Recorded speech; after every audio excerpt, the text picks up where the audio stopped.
Hello guys, मैं पीयूष आप सबका स्वागत करता हूं आपके अपने यूट्यूब चैनल एसोसिएट लर्निंग पर। सो गाइस, आज हम बात करने वाले हैं एमएड एंट्रेंस एग्जाम के सिलेबस के बारे में। आज हम कंप्लीट इन्फॉर्मेशन समझेंगे, एमएड प्रोग्राम किस तरीके से कराया जा रहा है, एलिजिबिलिटी क्या है इसकी और सिलेबस क्या है। ठीक है, जैसा कि मैंने इससे पहले वाली वीडियो में बताया था कि फॉर्म आ चुके हैं। अगर आप कानपुर यूनिवर्सिटी से एमएड करना चाहते हैं तो फॉर्म को फिल कर दीजिए। ठीक है, तो चलिए हम शुरू करते हैं। अगर अभी तक आपने हमारे YouTube चैनल को सब्सक्राइब नहीं किया है तो सब्सक्राइब कर लीजिए, बेल आइकन को प्रेस कर लीजिए ताकि आने वाली हर वीडियो की नोटिफिकेशन आप तक सबसे पहले पहुंच सके। इसके अलावा आप हमारे WhatsApp चैनल से भी जुड़ सकते हैं।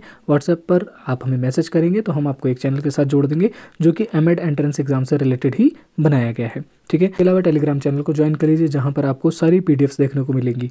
ठीक है, तो चलिए अब हम शुरू करते हैं सिलेबस और सारी चीज़ों के साथ में। सबसे पहले बात करते हैं एमएड एंट्रेंस एग्ज़ाम 2024 की। तो 2024 का जो एंट्रेंस एग्ज़ाम है उसके फॉर्म शुरू हो चुके हैं, आप फॉर्म को अप्लाई कर सकते हैं। ठीक है, इसके अलावा एमएड जो है, M Ed programme is full time highly professional and research oriented aimed at preparing teachers educators. यानी एमएड प्रोग्राम किस लिए कराया जाता है, तो एक ये फुल टाइम कोर्स है, हाईली प्रोफेशनल और रिसर्च ओरिएंटेड प्रोग्राम है जो कि टीचर एजुकेटर्स के लिए बनाया गया है। टीचर एजुकेटर्स के लिए ये प्रोग्राम चलाया जा रहा है। ठीक है, admission to this course is through entrance test. Entrance test के थ्रू आपका मतलब एडमिशन इसमें होगा। That will be conducted by CSJMU university. और ये जो टेस्ट है वो कौन कराएगा, CSJM यूनिवर्सिटी कराएगी। और ये जो पूरा जो टेस्ट होगा ये कानपुर यूनिवर्सिटी और उसके साथ लगने वाले जितने भी कॉलेजेस हैं जहाँ पर एमएड होता है उन सभी के लिए एंट्रेंस कराया जा रहा है। ठीक है, तो कानपुर उसका कैंपस और साथ में एफिलिएटेड कॉलेजेस के लिए ये कोर्स या फिर ये जो एंट्रेंस टेस्ट है वो कराया जा रहा है। ठीक है, इसके अलावा the order of UP government regulation of NCTE and statutes of Chhatrapati Sahu ji Maharaj university Kanpur will be followed for the above. और ये जो सारी चीज़ें हैं जो भी कानपुर यूनिवर्सिटी नियम बनाएगी उसी के अकॉर्डिंग ये सारी चीज़ें चलेंगी। ठीक है, तो M Ed programme highly professional course है। अगर आप इसको करते हैं तो हाँ, आप एक टीचर एजुकेटर बन सकते हैं। दूसरा पॉइंट, ये जो एमएड प्रोग्राम है ये कानपुर यूनिवर्सिटी इसका एंट्रेंस टेस्ट कराएगी। और ये जो एंट्रेंस टेस्ट होगा इसके थ्रू आपको जो CSJMU कैंपस है वो उसकी सीट्स और साथ ही जो इसके एफिलिएटेड कॉलेज है चाहे वो गवर्नमेंट हो या प्राइवेट हो उसकी सीट्स आपको मिलेंगी। ठीक है, अगर हम बात करें ड्यूरेशन ऑफ प्रोग्राम की तो ड्यूरेशन कितनी है, तो ड्यूरेशन है इसकी 2 academic session divided into 4 semester, यानी 4 सेमेस्टर में डिवाइडेड है और 2 ईयर का ये कोर्स है।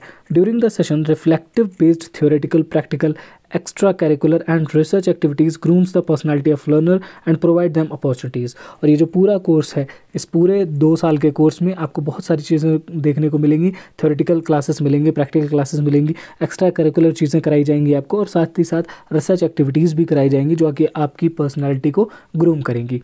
इसके अलावा to extend and deeper their knowledge specialised in their selected areas and development research capacities which help them to be dedicated energetic and sharp teacher educators. और ये सारी चीज़ें मिलकर के आपको क्या बनाएंगी, एक energetic and sharp teacher educator बनाएंगी आपको। ठीक है, तो ये पूरे प्रोग्राम के बारे में हो गया सारी चीज़ें। इसके अलावा अब हम देखते हैं एलिजिबिलिटी क्राइटेरिया क्या है। जो भी लोग एमएड में एडमिशन लेना चाहते हैं उनको कम से कम एटलीस्ट 50% और an equivalent grade from any institution recognised by UGC in the following programme.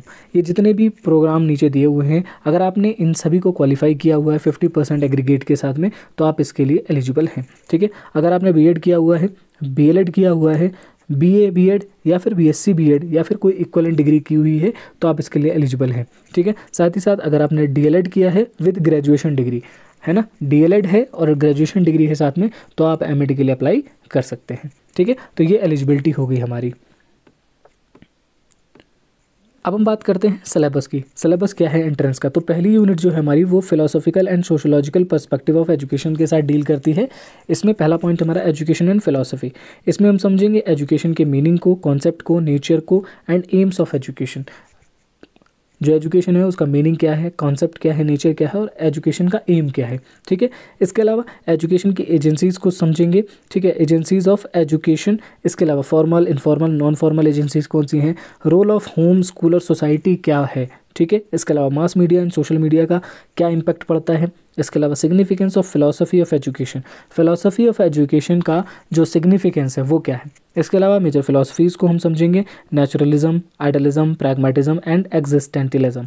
ये चारों ही जो थ्योरीज़ हैं, ये चारों ही जो फिलॉसफीज़ हैं वो काफ़ी इंपॉर्टेंट है। इनसे क्वेश्चंस आपको एंट्रेंस एग्जाम में देखने को मिलेगा।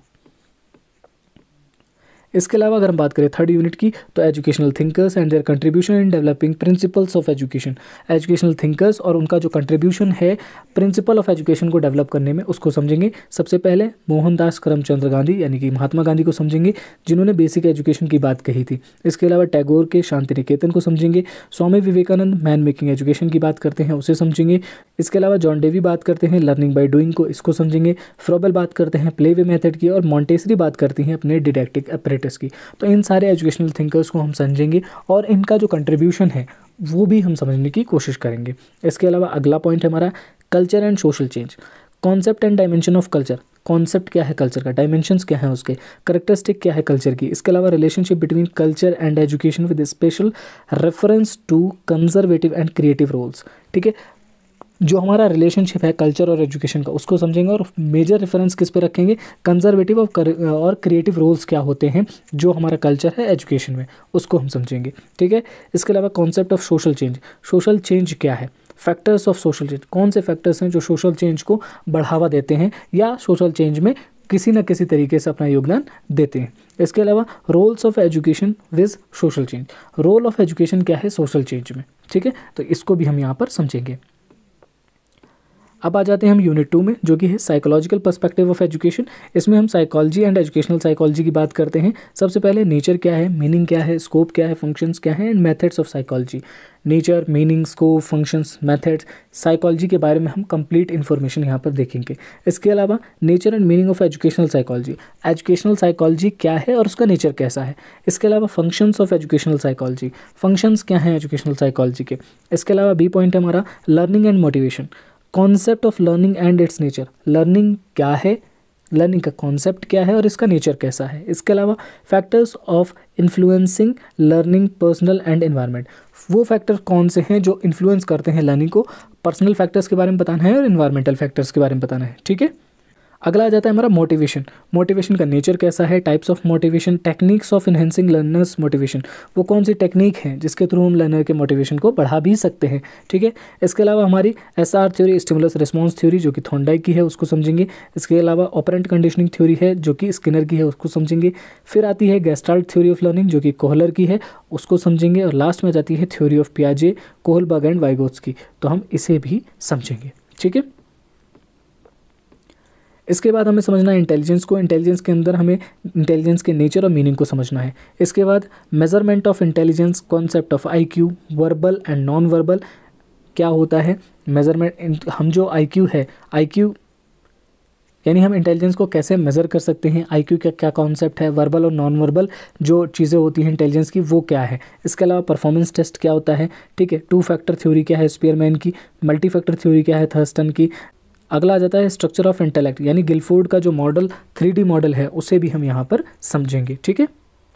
इसके बाद हम बात करते हैं पर्सनालिटी की, तो पर्सनालिटी की मीनिंग और नेचर क्या है। इसके अलावा development of personality, biological and socio cultural determinants, personality के जो डेवलपमेंट के लिए बायोलॉजिकल और सोशियो कल्चरल फैक्टर्स होते हैं जो उसको डिटरमाइन करते हैं वो कौन से हैं। इंटीग्रेशन ऑफ पर्सनालिटी को समझेंगे। Types theory of personality, type theories होती हैं किसमें, पर्सनालिटी की, उसे समझेंगे। ट्रेड थ्योरी ऑफ पर्सनालिटी जो ऑलपोर्ट ने दी थी उसे समझेंगे। फैक्टर थ्योरी ऑफ पर्सनालिटी जो कि कैटल ने दी थी उसे समझेंगे। और psycho analytical theory of personality जो कि फ्रॉइड ने दी है, इसको समझेंगे। और ये जितनी भी थ्योरी हैं इनका एजुकेशनल इम्प्लीकेशन क्या है उसे भी हम यहाँ पर समझेंगे। ठीक है। अब हम बात करते हैं यूनिट 3 की, जो कि है education in ancient and medieval India. अब एजुकेशन जो एंशिएंट और मेडिवल इंडिया में थी वो क्या थी उसे समझेंगे। सबसे पहला पॉइंट हमारा एजुकेशन इन इंडिया ड्यूरिंग वैदिक पीरियड में कैसी थी, बुद्धिस्ट पीरियड में कैसी थी और मेडिवल पीरियड में कैसी थी। ठीक है। तो इस पर हम बहुत ज़्यादा डिटेल में नहीं पढ़ेंगे, बट हाँ अच्छे तरीके से पढ़ेंगे ताकि जो भी एग्जाम में क्वेश्चन आए इनसे रिलेटेड वो आपका सॉल्व हो जाए। ठीक है, क्योंकि ये बहुत ही वाइड रेंज कवर नहीं करता है। ठीक है। इसके बाद बी पॉइंट हमारा एजुकेशन इन ब्रिटिश इंडिया। जब ब्रिटिशर्स भारत में आए तो उन्होंने किस तरीके से चीज़ों को किया, एजुकेशन पे उन्होंने क्या किया, वो सारी चीज़ें हम यहाँ पढ़ेंगे। सबसे पहले beginning of British education system in India, Macaulay's, minute act and Bentinck's resolution of 1835। तो इन सारी चीज़ों को जो बिगनिंग हुई हमारे इस इंडिया में ब्रिटिश एजुकेशन सिस्टम की, उसे समझेंगे। मैकाले मिनट को समझेंगे। बेंटिक का जो रेजोल्यूशन था 1835 का, उसे समझेंगे। ठीक है। एडम रिपोर्ट बहुत इंपॉर्टेंट है और इसकी रिकमेंडेशन क्या था ये समझेंगे। वुड्स डिस्पैच को समझेंगे। Recommendation of Indian education commission, Indian education commission जो कि जिसे हम हंटर कमीशन के नाम से जानते हैं, उसकी रिकमेंडेशंस के बारे में समझेंगे एंड उसका इन्फ्लुएंस क्या पड़ता है एजुकेशन के डेवलपमेंट में, उसे समझेंगे। इसके अलावा कर्जन की एजुकेशन पॉलिसी क्या थी, essential feature of Sadler commission, जो कि सैडलर कमीशन आया था उसकी जो फीचर्स थे वो क्या थे। इसके अलावा Wardha scheme of education, basic education 1937 में जो आई थी उसका क्या फीचर था वो समझेंगे। और सार्जेंट रिपोर्ट जो 1944 में आई थी वो क्या कह रही थी, हम उसे समझेंगे। ठीक है। तो ये कुछ चीज़ें थी जो हमें उस टाइम की पढ़नी है जब ब्रिटिशर्स ने हमारे लिए एजुकेशनल पॉलिसीज़ बनाई थी। ठीक है। इसके बाद education in post independence India, आज़ादी के बाद कौन कौन सी पॉलिसीज़ बनाई गई उनको हम समझते हैं। पहली पॉलिसी हमारी यूनिवर्सिटी एजुकेशन कमीशन, जो कि राधाकृष्णन कमीशन था, 1948-49 में आया था, इसके बारे में पढ़ेंगे। इसके बाद सेकेंडरी एजुकेशन कमीशन जो मोडालियर कमीशन बनाया गया था 1952 में, उसके बारे में पढ़ेंगे। थर्ड जो पॉइंट आता है हमारा एजुकेशन कमीशन और Kothari commission, the most important commission of Indian history. ठीक है। तो इसको हमें पढ़ना है। इसके बाद national policy on education 1968, 1986 and programme of action जो 1992 में आया था वो पढ़ना है। 2005 में national curriculum framework for school education 2005 आया था, उसे पढ़ना है। और the latest document on education is NEP 2020। ठीक है। तो NEP 2020 को भी हमें पढ़ना है। ठीक है। यूनिट 4 आती है present scenario of Indian education. Present scenario क्या है उसके बारे में बात करती है। पहला पॉइंट हमारा present scenario of Indian education का प्री प्राइमरी एंड, ये एंड है, and primary education. Pre primary and primary education क्या होती है उसके बारे में पढ़ेंगे, हर एक चीज़ को समझेंगे यहाँ पर। इसके अलावा सेकेंडरी एजुकेशन, फिर higher education, teacher education, adult education क्या है। ठीक है। एडल्ट एजुकेशन, उसका distance education and open education क्या होती है, टेक्निकल एंड वोकेशनल एजुकेशन क्या है, और लास्ट में आ जाता है national and state agencies for enhancement of quality. कौन कौन से ऐसे स्टेट एजेंसीज़ हैं, ऐसी कौन कौन सी एजेंसीज़ हैं जो काम करती हैं एजुकेशन की क्वालिटी को इन्हेंस करने के लिए, जैसे कि NCERT, NCTE, NAC, SCERT और डाइट। ये सारी एजेंसीज़ हैं जो काम करती हैं क्वालिटी एजुकेशन पर, तो इसके बारे में भी हम पढ़ेंगे। इसके बाद चैलेंजेस क्या क्या फेस कर रहा है एजुकेशन सिस्टम इंडिया का, उसे भी समझेंगे। पहला है universalisation of elementary education. Elementary education का जो यूनिवर्सलाइजेशन है उसे समझना है। वोकेशनलाइजेशन ऑफ सेकेंडरी एजुकेशन को समझना है। राष्ट्रीय माध्यमिक शिक्षा अभियान जिसे हम RMSA के नाम से जानते हैं उसे पढ़ेंगे। Privatisation and commercialisation of education, जैसा कि आप देख रहे हैं प्राइवेटाइजेशन किया जा रहा है एजुकेशन का, कॉमर्शलाइज हो गई है एजुकेशन, तो ये क्या है और क्यों ऐसा किया जा रहा है, क्या इसको कंट्रोल में लाया जा सकता है, उसे भी हम समझेंगे। ठीक है।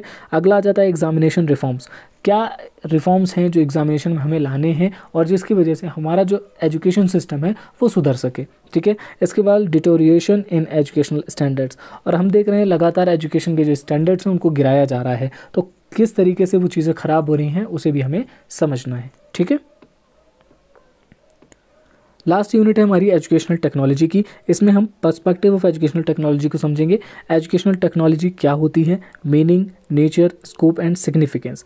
ठीक है। तो एजुकेशनल टेक्नोलॉजी का मीनिंग क्या है, नेचर कैसा है, स्कोप क्या है इसका, और सिग्निफिकेंस क्या है उसको समझेंगे। इसके बाद टाइप ऑफ एजुकेशनल टेक्नोलॉजी, क्या टाइप्स हैं इसको वो समझेंगे। हार्डवेयर क्या है, सॉफ्टवेयर एंड सिस्टम अप्रोच क्या है टेक्नोलॉजी, एजुकेशनल टेक्नोलॉजी की, उसे समझेंगे। इसके अलावा various forms of educational technology, इसके वेरियस फॉर्म्स कौन कौन से हैं, टीचिंग टेक्नोलॉजी क्या है, इंस्ट्रक्शनल टेक्नोलॉजी क्या है, बिहेवियरल टेक्नोलॉजी क्या है, उसे समझेंगे। इसके अलावा कंप्यूटर असिस्टेड इंस्ट्रक्शन, लगातार कंप्यूटर का यूज़ बढ़ता जा रहा है, पर्सनलाइज्ड चीज़ें होती जा रही हैं, इसलिए कंप्यूटर असिस्टेड इंस्ट्रक्शन या कंप्यूटर असिस्टेड लर्निंग को भी बहुत बढ़ावा दिया जा रहा है। तो उसका मीनिंग क्या है, कॉन्सेप्ट क्या है और बेसिक अजम्पशंस क्या हैं जो कंप्यूटर असिस्टेड इंस्ट्रक्शन से रिलेटेड हैं। इसके अलावा इसके टाइप्स और मोड क्या क्या हैं।